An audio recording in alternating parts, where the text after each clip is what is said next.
Hey, brothers and sisters in Christ, and people of YouTube. You know, it's funny. Like the narcissist is so angry, just keeps coming after me for me being happy. Like, I can't think of any other reason to come after me. This person tried to bully me, intimidate me when we were together, and just to be a nasty person. But I think she always struggled to have full control of me because I'm not someone that's intimidated or puts up with a lot of crap from people. I'm very much used to just living independently. So I think deep down she could never fully get the reins put on quite right. But you know, everything that she's done to me and to stupid flying monkey friends, God is giving back as in the form of a blessing. Like, I got people that she works with, like, just telling me what she's up to, and I'm like, oh, look, thanks, but I'm not really interested. I've moved on with my life. You know, people that I speak to every now and again, and yeah, it's just funny because she went around spying on me, monitoring me, and still doing it. But the thing is, like, it's coming back on her as in people that don't like her are just coming and telling me things that, you know, I don't want to know. But at the same time, it's like she's getting monitored by other people. And this is just the blessings of God. And, you know, like, lately I'm so blessed that I'm getting, like, people coming into my job going, here, have a tip. Going into places to eat out, and it's like, oh, it's on the house, you know, this is free. And things like that. And it's just happening more and more lately. And it's just, you know, it's just little things each time, but it's like, it's just happening so frequently. Like, it's just amazing that, like, how good God is. And everything I've been through with this idiot, like, I'm just getting happier and happier, and they can't handle it. Like, and I'm getting more unbothered by them. Like, you got these idiots trying to ring me that, like, think they're gonna, like, do something, and it's like, they had every opportunity to do something when I was right in front of their face, but they did nothing. And these cowards love to hide behind their devices. But I'm just like, things that would bother me before, I'm just like, whatever. And yeah, it's just been a real blessing how much God's molding me into where He needs me to be. Like, there really is a purpose to going through the fire, going through trials. It really does strengthen you so much. And you know, I used to care what people think, but I don't anymore. Like, I know what my purpose is, and I know what I speak is right and true. And I always, whenever I feel otherwise, I just ask God, and I say, look, if I'm ever speaking out of turn, if I'm ever doing anything wrong, stop it, Lord. You know, let me know. And He's not once complained about anything I've done. In fact, He just keeps blessing me more. And it's like, yeah, I had to go through a lot to get these blessings. It wasn't easy. There was a lot of times I wanted to give up because, as much as the narcissist never cared one little bit for me, I loved them at the time, and I poured out my soul to them and my heart, and I gave them everything. And I was like the best guy they'll ever meet. Like, they'll never find anyone better than me. But they won't realise that for quite some time. But when they do, I'll be unreachable anyway. So, you know, like, that's their cross to bear, and that's part of their karma. But that's the thing, like, they're going out of their way, wasting all their time to attack me, like, and they're getting their friends, like, started on me as well. Like, they're trying to, like, I know they should be shortening my videos, showing them a small clip and making what I say out to be something it's not, just to rile them up.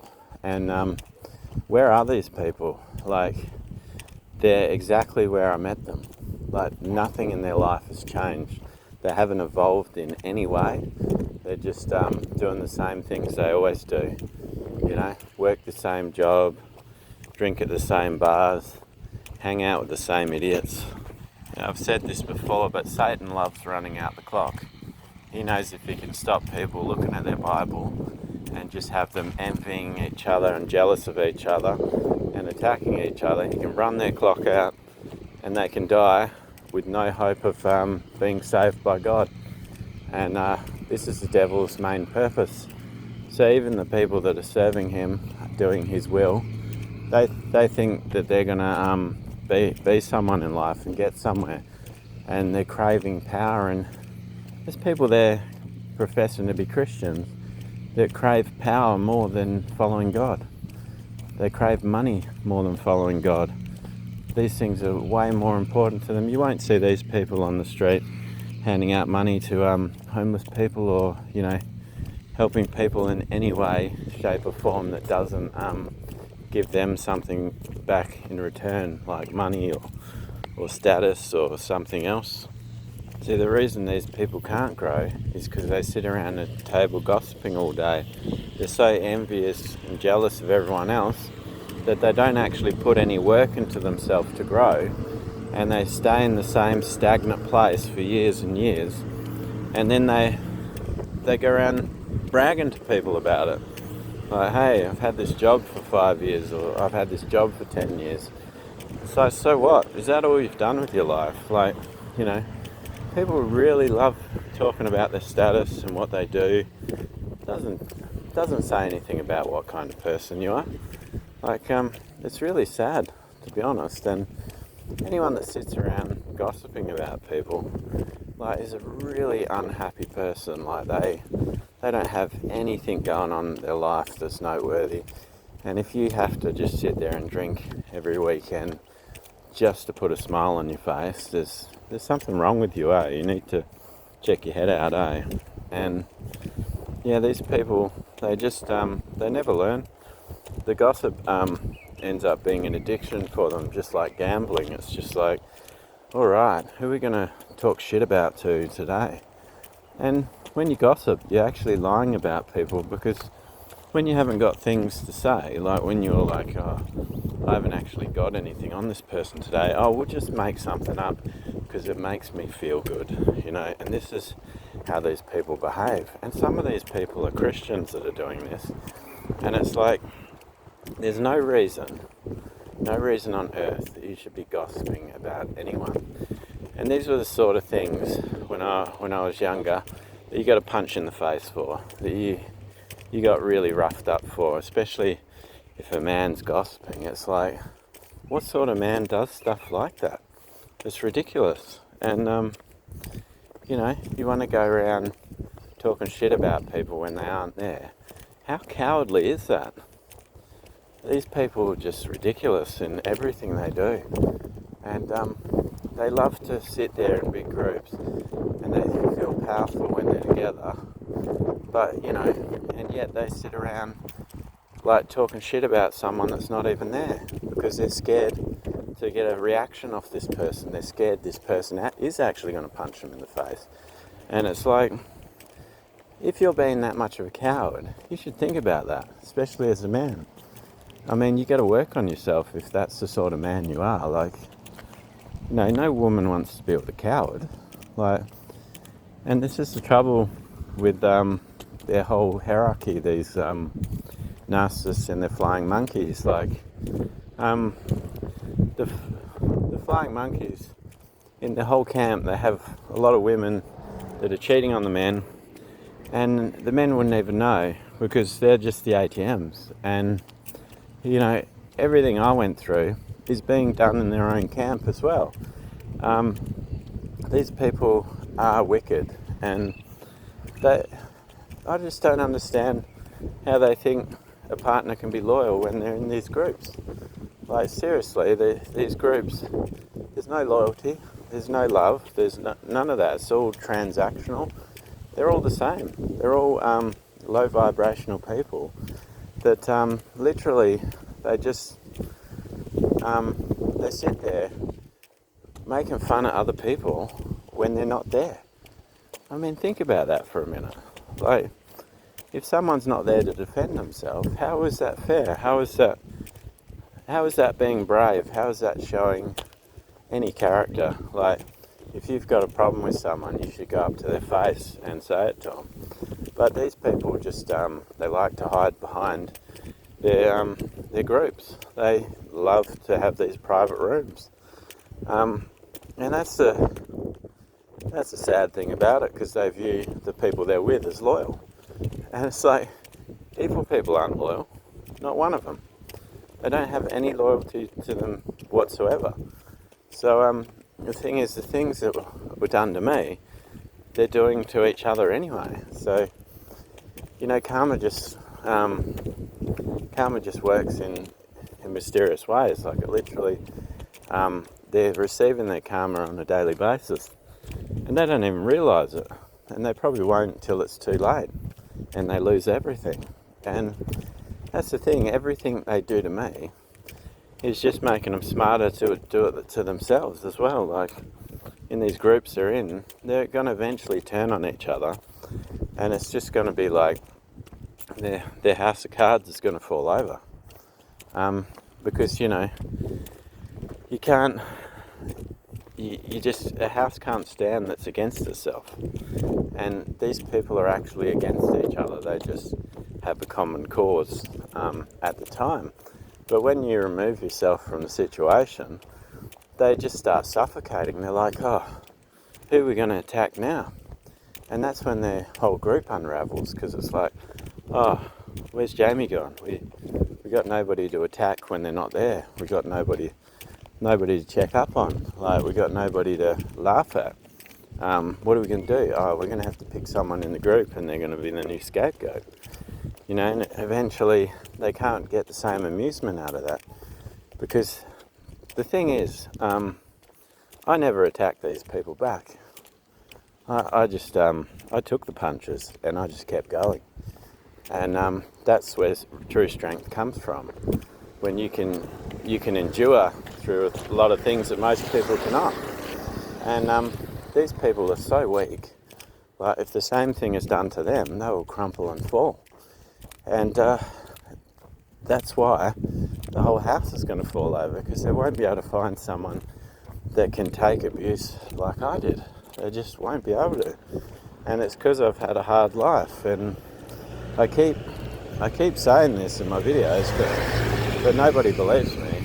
And the thing is, once you've gone through it, you'll understand.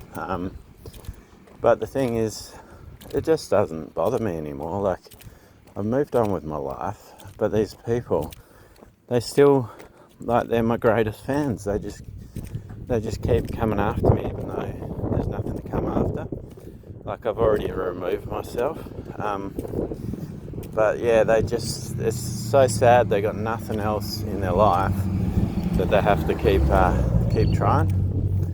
And yeah, it must be really hard for them to just go, our main source of amusement, our main action that we did every day, we can't do anymore. Which is really sad. If all they had in their life was to just gossip, and now they can't. They might have to actually grow, eh? They might have to try and be better people. Like, it's a no-brainer, really. Like, I'd much rather be a loner and be able to focus on myself and actually achieve things and grow and get somewhere in life than turn around after, 10 years and go, I'm exactly where you found me last time. Like, that's really sad. To not take any risks in life, to not try anything new is really sad. And yeah, I don't know, it's just God just keeps blessing me every day, and more these people come after me, and I'm just transforming that energy into blessings, like, because I'm unbothered by them now. It's just transforming it to blessings, and yeah, it's just soaring me higher. And like, every day is just a blessing. I'm meeting all these interesting characters, and I'm changing their lives. Like just speaking to them for 5 minutes of the day, and they leave happier. They leave with a smile on their face. Because let's face it, nowadays there's not much hope in the world. Most people are just in a rut, just going through a lot of stuff, and sometimes they just need someone to talk to. And in a narcissist circle, there's nobody that wants to talk to you. There's nobody that wants to be deep with you. And I've had customers say before, "Oh, you're getting real deep, aren't you?"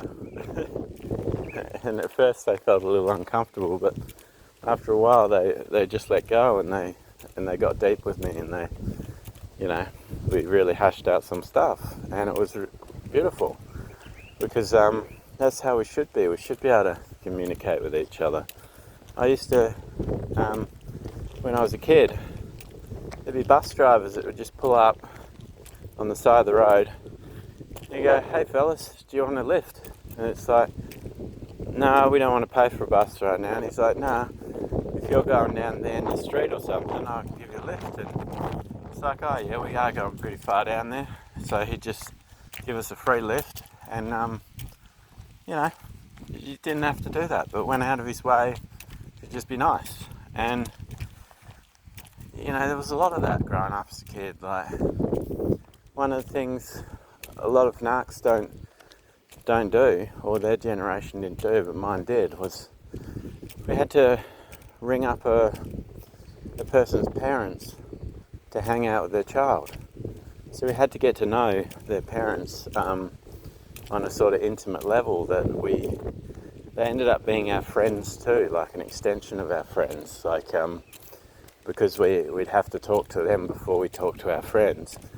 And some of the parents were quite funny. They, once you let your guard down a little bit, you're like, "Oh, they're actually pretty nice," and sometimes you'd have to wear the parents down too. Like, they're like, "Oh, you guys are not coming over tonight. We don't want anyone else over.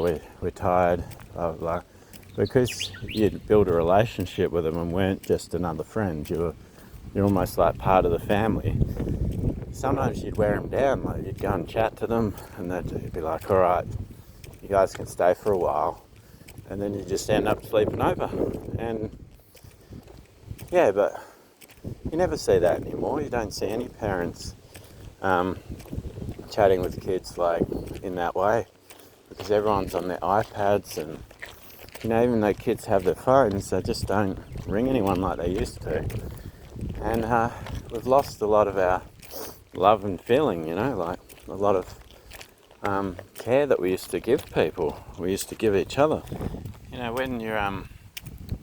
When you get in a disagreement with a narcissist, they love to strike first. Like, they will create a smear campaign on you, like, as soon as they can, just to get in first. So if you ever say anything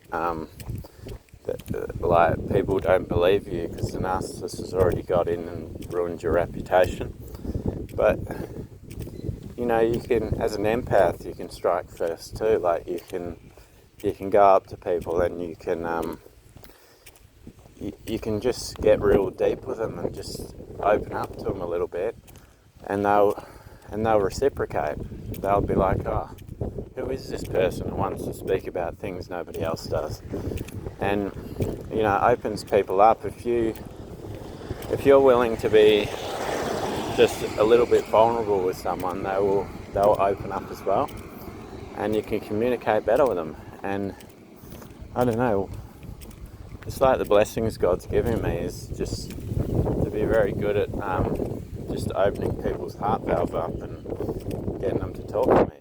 And I don't know, it's a real blessing, and I think we all need to try doing that more. Just going out of our way to speak to people, asking them how they're going in their day, and just really trying to be a decent human being.